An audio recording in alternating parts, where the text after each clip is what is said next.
Hello, everyone. This week we're going to be talking about markets with market power.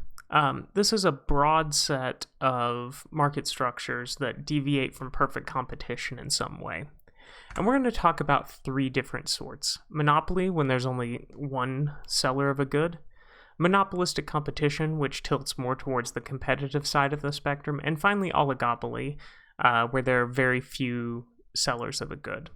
And then we'll wrap up by talking about other forms of market power and kind of the policy response to market power. So I showed you this last week. We've got this, we think about different market structures as lying on this spectrum from perfect competition to monopoly, with perfect competition being the most competitive and monopoly being the least competitive. So we're going to start off by jumping all the way to the other end of the spectrum and talking about monopoly. We have certain assumptions of the model that we use to describe monopolies, and these are those assumptions. There's only one seller. The good or service being sold has no close substitutes, and barriers to entry prevent other firms from entering that market. As far as barriers of entry go, these are economic, legal, or deliberately created obstacles to keep new sellers from entering the market. There can be a whole bunch of these. There may be legal barriers such as licensure or patents that prevent other firms from producing the same good or providing the same service. There could also be deliberate exclusionary practices by the monopolist in question. For instance, a monopolist may drop their prices below cost for a period of time to drive out smaller competitors. These are generally considered illegal. The monopolist maximizes profit just like any other firm, but because they are the only seller of the good, there is a difference in their marginal revenue and their demand curve. So normally speaking, the marginal revenue curve is the same thing as the demand curve, but for the monopolist, the marginal revenue curve lies below the demand curve. While still maximizing profits by setting marginal revenue equal to marginal cost, so by setting marginal revenue equal to marginal cost, the monopolist maximizes their profit. Importantly, this is not going to be dictated by where supply is equal to demand. It's something different. And the reason this happens is because the monopolist is such a large actor in the market, the only actor in the market, that as they increase output, the market price will change. So remember that the actions of any individually perfectly competitive producer has no bearing on the actual market price of a good or service. For the monopolist, they do have an effect on that.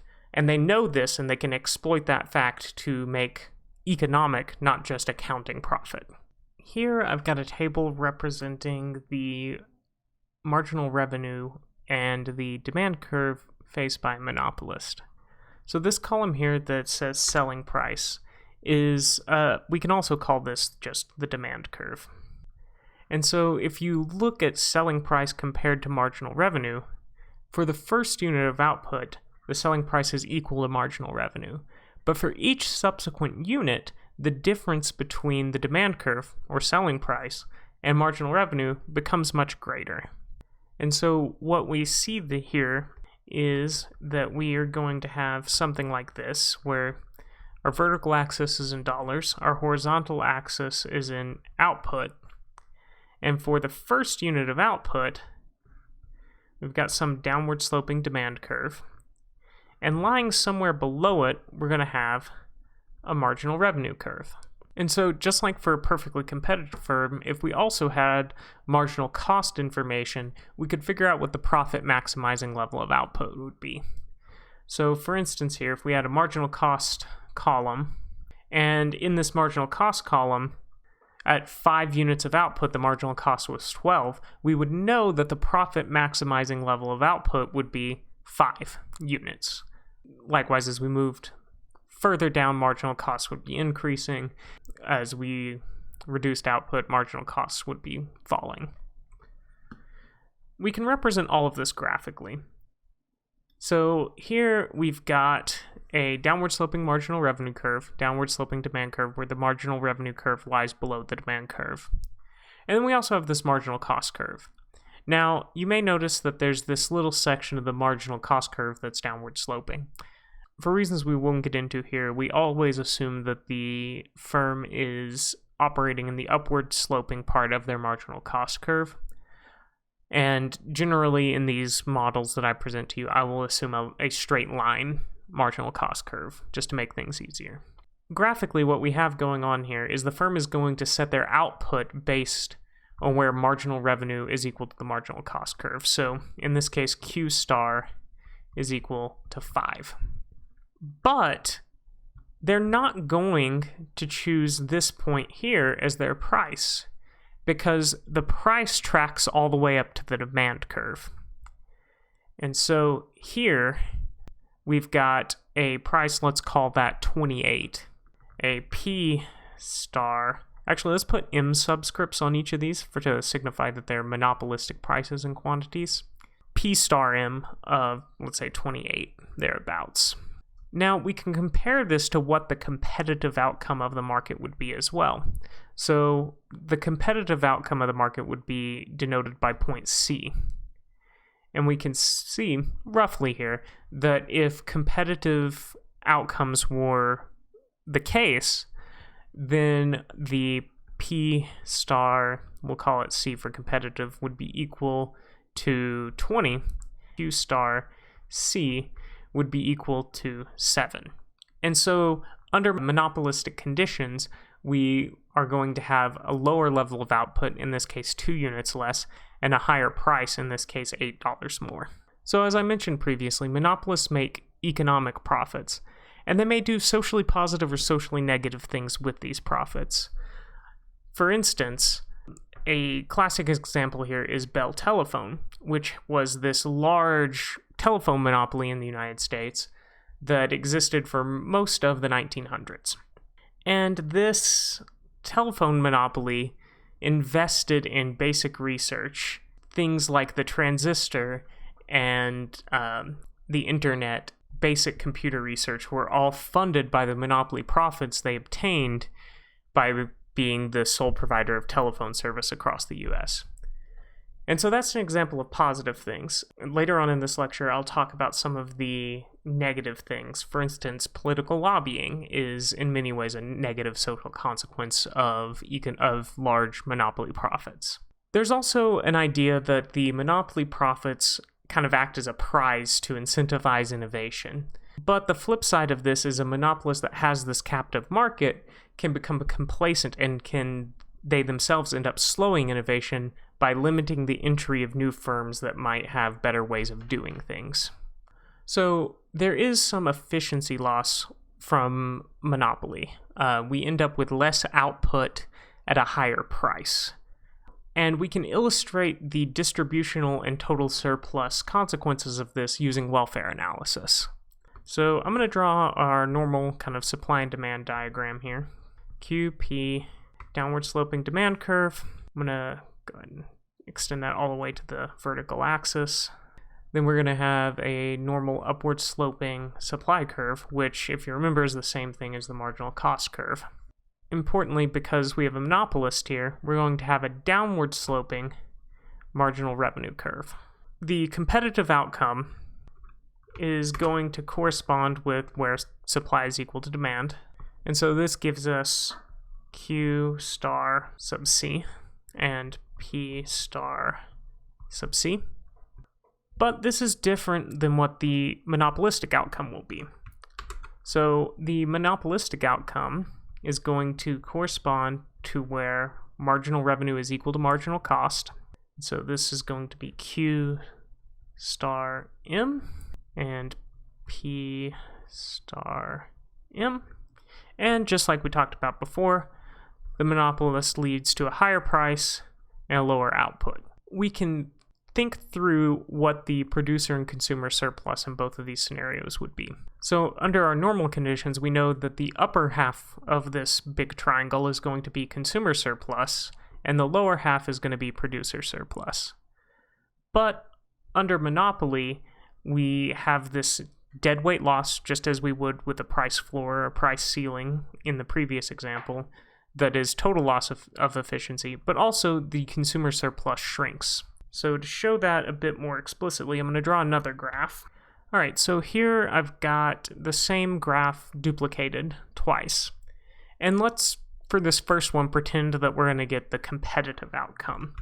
And so for the competitive outcome, we've got our equilibrium price, our equilibrium quantity, and then our consumer surplus is going to be this whole blue shaded area. And our producer surplus is going to be this whole yellow shaded area. Label these producer surplus and consumer surplus. And over here on the monopolist side, so let's label that. On the monopolist side, instead we're going to have our monopolist quantity and price. So this is P star, Q star. In this case, consumer surplus, which I'll depict in blue again, has shrunk. So this is consumer surplus. And then producer surplus has increased. It's now this whole area. And we still have our deadweight loss, which I'll shade in green. So that's our deadweight loss. And so total surplus falls, consumer surplus shrinks, and producer surplus increases. So much is to be expected. Monopoly is good for the producer selling that commodity and not good for the people who are purchasing it. All right, so moving on, the next market form that I would like to talk about is monopolistic competition. And so monopolistic competition is much closer to monopoly than any of these other market forms insofar as how we model it. Just like with monopoly and perfect competition, we have a set of assumptions that go with the model. There are numerous buyers and sellers. The sellers produce goods that are close substitutes, but not identical. Producers of the good or service can freely enter or exit the industry, and buyers and sellers have perfect information. So reading through this list of assumptions, it's kind of a mix of our assumptions from monopoly and from perfect competition. A classic example here of monopolistic competition is coffee shops or fast food restaurants, those sorts of things. So there's a great deal of product differentiation going on in there, where it's like, yeah, a pizza is not the same thing as a hamburger, is not the same thing as a taco, but you're kind of making decisions between all of those imperfectly substitutable goods whenever you're deciding to purchase fast food. Monopolistic competition is modeled in a fairly straightforward way. Graphically and mathematically, it is exactly as we modeled monopoly. They maximize profit where marginal revenue is equal to marginal cost. Their marginal revenue curve lies below the demand curve. And so the key difference is that the output decisions of any individual monopolistic competitor doesn't have as much of an effect on overall market price as the single monopolist. And so the divergence between that marginal revenue curve and the demand curve is less. And that's really the only difference between how we model monopolistic competition and monopoly. Even the welfare implications are similar, but the deadweight loss is smaller because that distance is less. In practice, this monopolistic competition often bears out in forms of non-price competition, where firms engage in a bunch of different activities to try to gain market share without reducing their price.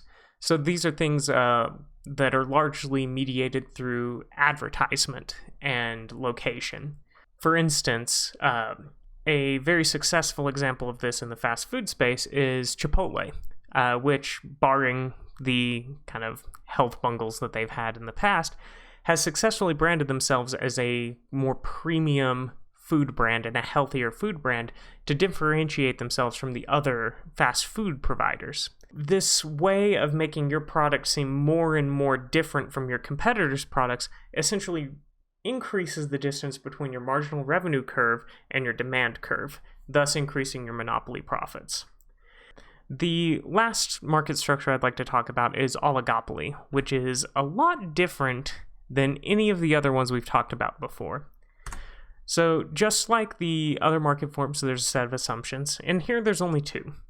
One is that the market is dominated by just a few sellers, at least some of which control enough of the market to be able to influence market price. And finally, entry is difficult. the idea here is that you've got 2, 3, 4, a small number of firms that are interacting with each other, and they're all big enough that they affect market price. An example I really like here is AMD and Intel, the only two major producers of processors for desktop computers and laptop computers in the world, other than weird corner cases like ARM. They're in direct competition with each other, and so the production decisions of one has a direct effect on the revenues of the other firm. So because these 1, 2, 3, 4, very few number of firms, because their decisions affect the optimal decision of the firms that they're in this market with, we have to model these very differently. And so we need to build models that are based in a different framework than we're used to. And so we'll use things that come to us from game theory. For modeling the behavior of oligopolists, we need to find some way to represent their choices. And to do that, we create this decision matrix. So here we've got two firms. There's firm 1 and firm 2. And firm 1 has a set of options where they can choose to set a high price or a low price. And firm 2 has the same set of options. And based on what each of these firms choose will lead to different profitabilities. We can use this method from game theory called best response analysis to figure out what the equilibrium strategy of this game is. And so the way we do that is we have to do each column and row independently. So first, let's assume that firm 1 picks low price. Given that that is the choice of firm 1, what would firm 2's best response be to firm 1 choosing low price? And we can see here that firm 2 has to choose between low profit and a loss. So they're going to choose low profit. So we go ahead and we circle that payoff. Then we assume firm 1 is going to choose high price, and we see what firm 2's optimal response to that would be. And we can see here they're choosing between high profit and moderate profit, so they would prefer to have high profit. Now we have to do the same thing for firm 2's choices. So assume that firm 2 is choosing low price. Now firm 1 has to choose between a loss and a low profit, so they're going to choose low profit.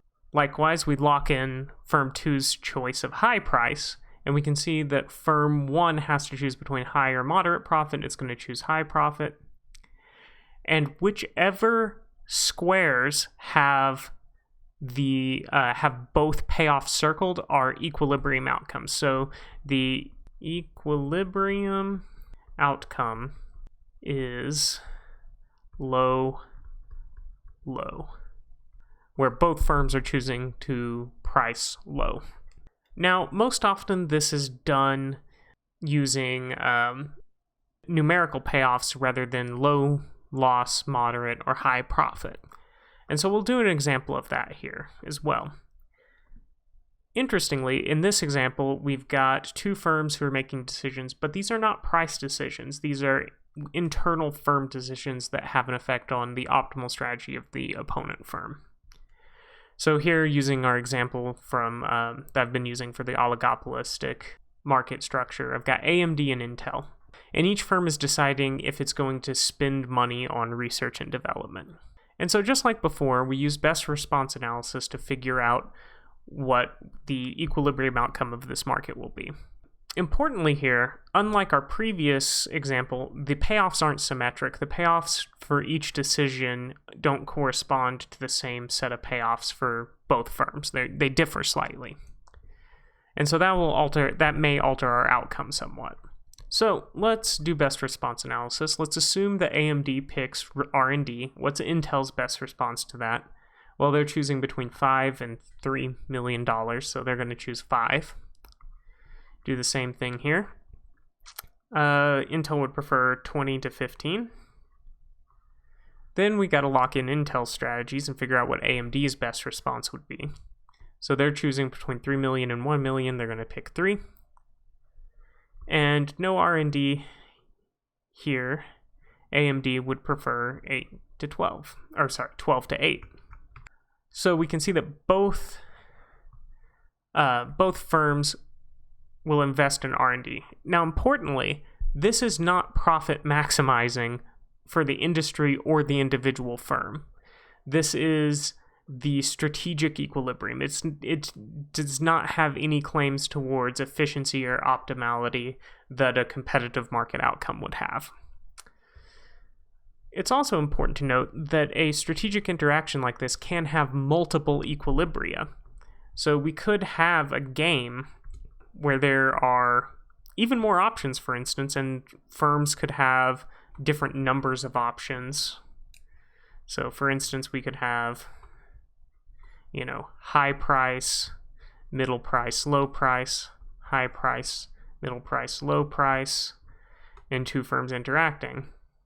And we could also have scenarios where there's just no equilibrium or multiple equilibrium. And in those instances, we don't have a direct way to predict what the outcome of that interaction will be. Now, we also have another form of game that is sequential games. So in the examples that I just talked about, those were all simultaneous move games. We're assuming that players don't get to observe the actions of the other player before they make their decision, so they have to guess. Here we have two firms that are acting sequentially, and so here I picked a very simple game. It's firm 1 chooses to price high or low, then firm 2 chooses to price high or low, and then they have profits based on that, where the first number in parentheses corresponds to firm 1's profits, and the second number corresponds to firm 2's profits. And the process to figure out what the equilibrium of a simultaneous move game is going to be is called backwards induction, which is just a fancy word for saying, let's pick each node starting from the furthest right set of nodes and work our way backwards as to what each firm would do. So at this node here, firm 2 is making the decision between pricing high or low, and they can know what their payoffs would be in each of those cases. So firm 2 is going to benefit more by making a low price. So we draw a line along there. But we need to do the same thing for this other node down here. So here firm 2 is choosing between a low price and a high price. And if they price high, they'll only get 5 in profit. If they price low, they'll get 7. So they pick 7. So now this is where this solution method gets a little interesting. Whenever we go back to the first node here, working our way from right to left, firm 1 has to make its decision between high and low, but it knows what the best response of 2 is going to be already, because they assume that 2's already calculated that out, which we just did calculate it out. So whenever 1 makes their decision between high and low price, it's going to do that conditional on what they know firm 2 will do. So in essence, along this line here, firm 1 is choosing high price, then they know firm 2 will pick low, and they'll only make 5 profit. So this line has a payoff of 5. But down here, they know that firm 2 is going to choose low pricing, which is going to lead to 7. And so this firm would prefer the outcome of 7 to the outcome of 5, so they're going to choose to price low as well. And so we can say here that the equilibrium outcome of this game is also low, low. Having modeled oligopoly, how is it actually carried out in practice? Well, if firms can overcome the competitive urge between them, they can essentially act as one large monopoly and divide those monopoly profits. And so they can gain by behaving as a single firm. And this is generally called collusion, cooperation among potential rivals to gain market power as a group. And this is often not done explicitly, but through tacit collusion, where there's no direct communications between the firms, but they change their pricing behavior based on what the other firm does. And they do so in a way that's mutually beneficial. Explicit collusion is highly illegal, and if it can be proved, you would be astonished the number of antitrust cases that are won by the state or won by the Department of Justice based on just somebody sending an email and not deleting it. Collusion is a real concern when it comes to market power and how we respond to it policy-wise. Usually, one form of collusion is price fixing, where a group of sellers link their prices together. A legal form of kind of cooperation is something called price leadership, where there is a lead firm that kind of sets the price standard and all other firms just follow that firm's lead. This structure is actually quite common in the market for beer. One single large brewery is able to act as the price leader, and all the other breweries kind of link their prices to them. And finally, any form of collusion is going to be difficult to maintain in this scenario because any individual producer could be made better off themselves by defecting from collusion, cutting their prices, and gaining more market share in the meantime. And so, generally speaking, collusion is, once it is established, is difficult to maintain for a long period of time. So there are a couple other forms of market power. Monopsony, which is one that I believe I've talked about earlier in this course, is not when there's one seller of a good, but when there's one buyer of a good or service. And this is most common in labor markets. It functions by a similar logic to the monopoly models and the monopolistic competition models, where marginal revenue lies below the demand curve, but instead marginal cost lies above the supply curve. I won't dig into that too deeply for this class, but just know it's another form of market power that happens on the buyer side rather than the seller side. Another form of market power is price discrimination, and this is where producers charge different prices to different consumers based on their willingness to pay. What a perfect price discriminator, which doesn't really exist in reality, but if a firm could directly know each individual's willingness to pay exactly, then they could charge that person exactly their willingness to pay and essentially capture all surplus as producer surplus. Price discrimination is very common in the real world. Airlines are a classic example where if you buy further out, which you tend to be less of a business traveler, if you buy your tickets further out, it's much less costly than buying them the day before the flight. And this reflects the fact that businesses have a much higher willingness to pay to get a person to a place at a specific time than individuals who may just be planning their vacations. Another example would be things like coupons and discounts, which are a form of price discrimination where they can capture the demand of individuals who may not have the ability to pay higher but have more time to devote to searching through these deals. I'm not going to quiz you on any of this, but I did want to at least show an example of monopsony. So let's assume it's a labor market.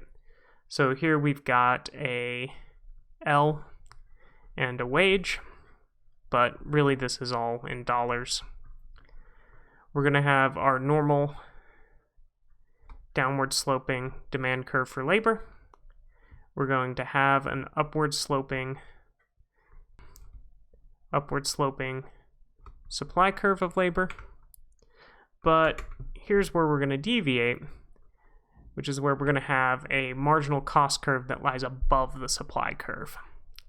And so if we think of the demand curve as also as the marginal revenue product of labor curve, which mathematically it is, and we think of the marginal cost curve as being the marginal cost of labor, then the firm is going to hire workers until the marginal cost of labor is equal to the marginal revenue product.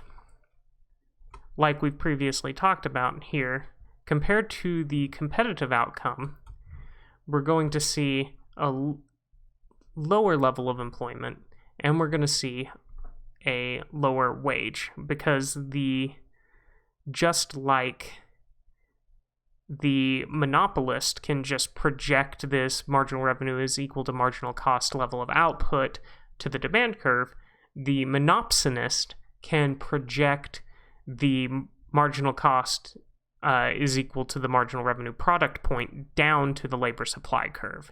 And so the real outcome wage in this market is going to be a lower wage rate and a lower level of employment.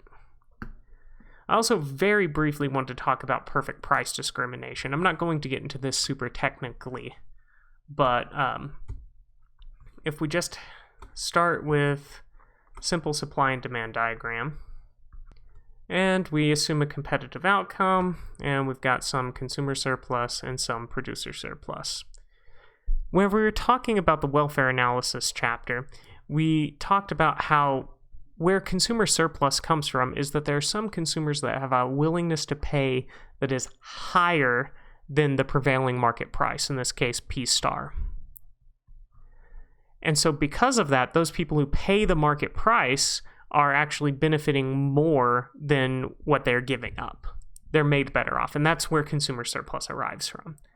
Now, if you just think through it logically, it makes sense that if the firm can charge a person exactly how much they're willing to pay, then the whole concept of consumer surplus disappears in this scenario, right? Because everybody's going to be paying exactly their willingness to pay. So there's no kind of bonus benefit for the consumer as there is whenever there's a single prevailing market price. So there are two simple measures of market power. There are many others, but we're just going to talk about these two measures. One is the 4 or the 8 firm concentration ratio. All this number tells us is how much of the market's revenues, value added or output, you can choose any of those, is produced by the top 4 or 8 firms. And anything over 0.5 is considered highly concentrated. So 0.5 would just mean that the 4 largest firms or 8 largest firms in a given market are producing half of that market's revenues, for instance, or value added or output, depending on what we're measuring. A little more sophisticated measure is the Herfindahl index, also sometimes called the HHI. It's the sum of squared shares, with higher being more monopolistic. And we'll go through an example of calculating both of these in just a moment. But for the HHI, 0.25 and above is considered highly concentrated. Importantly, both of these are not actually directly measuring market power. They're measuring market concentration, which is subtly different, right? A firm may capture large proportions of the market without having very much market power. Or a firm may capture a smaller proportion of the market and have a great deal of market power. And so the market concentration and market power are highly related to one another, but they are not the same thing, and we should be aware of that. All right, so I've got a table up here showing the market shares held by firms A through G. And I just want to do a super simple example here of calculating both the 4 firm concentration ratio and the Herfindahl index. So for the 4 firm concentration ratio, we will start by identifying the 4 firms that have the largest market share. So in this case, we've got firm A with 1/4, firm B with 1/5, and then D and F that each have 15% of the market. And so we just sum these shares up to get the 4 firm concentration ratio. And that's going to be 0.25 plus 0.20 plus 0.15 plus 0.15. And that's going to end up being 50, 60, 70, 75. Or 0.75. So that means that the 4 largest firms in this market have 75% of the market share. So this market is highly concentrated. For the Herfindahl index, also called the HHI, to calculate that, we actually take every possible share, or every share of every firm, and we square it. So 0.25 squared plus 0.20 squared plus 0.05 squared. All right, so just with all the shares squared and simplifying that out. So just squaring all those terms, we end up with this expression, which we then sum up to get our final HHI value. All right, and then just summing all of that up, we end up with 0.17. That's how you calculate both the four-firm concentration ratio and the Herfindahl index. So, having gone through some examples of calculating those measures, here is a graph of different sectors in the U.S. economy and how concentrated they are based upon the four-firm and eight-firm concentration ratios. And we can see that things like lawyers, real estate, and gas stations, insurance carriers, grocery stores, these things that are more local businesses that are spread out through many different locations and many different producers have relatively low levels of concentration. While things that benefit from large networks, while industries that benefit from large network externalities and increasing returns to scale, like cellular communications, breweries, manufacturing, all of these tend to have a much higher degree of concentration, with the four-firm concentration ratio in cellular communications being like 0.9. So like 90% of the business of cellular communications is done by its four largest firms. So why should we care about market power? Well, there are a huge number of negative consequences from market power, but I'm going to focus on just these four. First is efficiency. As we modeled in the monopoly case, which extends to the monopolistic competition case, there is a real efficiency loss to non-competitive markets. Firms with market power tend to charge higher prices and produce less output, which does not benefit society and consumers as much as it otherwise would under competitive conditions. These efficiency concerns also extend to the oligopolistic case, but because we're using different sorts of models to address those, it's a little difficult to show those implications directly. Another concern is entrepreneurship and innovation. If you've got large firms that are creating deliberate barriers to entry, then that prevents other firms from entering that. And that's not good for generation of new ideas and new technologies.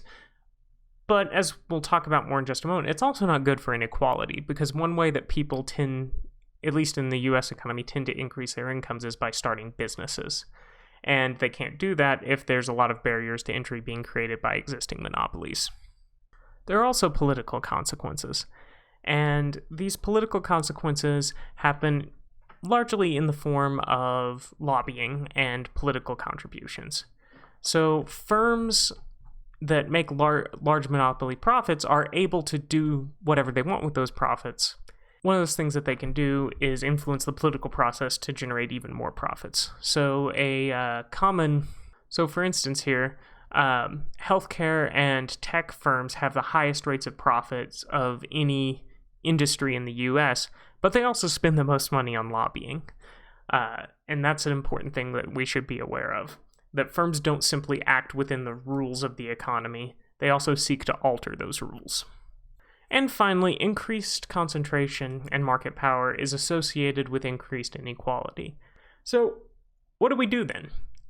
Well, the default option is to do nothing. And this has been a more and more popular option in the past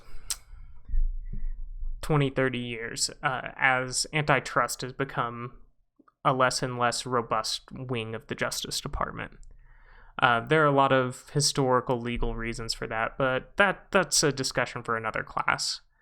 But another concern here is that firms may exert a great deal of political and legal pressure against government intervention and legal intervention. And this is something we should be aware of, is that the process of deciding what to do with a non-competitive firm is something that firm can influence. The response to monopoly that we all probably are most familiar with is break them up. I think that conjures visions of Teddy Roosevelt breaking up big trusts and railroads and whatever. And this is sometimes a good option. But there are often very good reasons not to break up a monopoly, especially if it's a natural monopoly. So a natural monopoly is a monopoly where the efficient scale of production is large, and it would actually be less efficient to break it up into many small firms because the large firm benefits from a great degree of increasing returns to scale. And so if that's the case, the next possible thing that we could do is to regulate the monopoly. And that's what we actually do with many natural monopolies. For instance, most cities only have one large power company. And it wouldn't make sense to break up that power company. And it also wouldn't make sense to have many different competing networks of power distribution in the same city. The wires would blot out the sky. What cities and states do instead is they say, all right, we're going to give you this monopoly, but in exchange, you have to allow the state to have oversight over your pricing decisions. If a utility company, this is true for many public utilities like water, if a utility company wants to increase their prices, even as a private firm, they often have to go before a state-run utility board to justify those price increases on the basis of costs. And as we talked about previously with Bell Telephone, that was also an instance of a monopoly that was allowed to exist that was heavily regulated. And it's arguable, but generally speaking, that regulated monopoly was to the public benefit compared to breaking it up. What we actually found is whenever Bell Telephone was broken up, I believe in the 80s, maybe 70s? Anyway, when Bell Telephone was broken up, the rates that people paid for phone service actually increased whenever you had all the so-called baby bell companies around that were in competition with one another. Competition is not always the answer. Sometimes robust state regulation is a more efficient outcome. And finally, the most kind of radical position and the most far-reaching position here is public control. Particularly if an industry generates large positive or negative externalities, or there are other concerns about justice, it may make sense to place that industry under direct public control. You can almost think of public control as just taking and removing a whole industry from the influences of the market. I think the most hot-button issue there, at least in the U.S. right now, is healthcare, where there's a great deal of public debate on whether we should continue to allow healthcare to exist as a regulated industry or bring it under public control, which clearly healthcare is not a monopolist, right? There's many different firms there, but it is a market structure that resembles oligopolies at some levels and monopolistic competition at others. And there's certainly welfare loss there. But I think more importantly, we have this justice concern about healthcare access that needs to be brought into the debate as well. And another interesting aspect of the kind of menu of policy interventions here is that the threat of regulation or breaking up or public control can sometimes, but not always, lead to monopolistic competitors and oligopolists to behave much more competitively than they otherwise would. For instance, there have been periods of time, currently this is not the case, but there have been periods of time where Intel completely dominated AMD in the market for desktop computer processors. But Intel essentially pulled back and allowed AMD to continue to exist because they knew if they ran AMD out of business, then they would be perceived as a monopoly and they might face an antitrust case. And so just the mere threat of these policy interventions led to Intel behaving more competitively. We covered a lot of ground today, so we have a lot of conclusions. A monopolist produces where marginal revenue is equal to marginal costs, and this leads to lower output, higher prices, and reduced efficiency, as well as some other possible negative social outcomes. The case is much the same with the monopolistic competitors. It's just lesser loss. Oligopolists are a bit different because they're strategically related, and because that we use different models to examine their interaction. Market power is also not just limited to number of participants. There's also market power on the seller side and the buyer side, and price discrimination is a concern we should be aware of. So we can also measure market power, and we can decide how we respond to the negative social consequences of market power in a number of different ways based on the circumstances. That's all I got for this week. Thanks.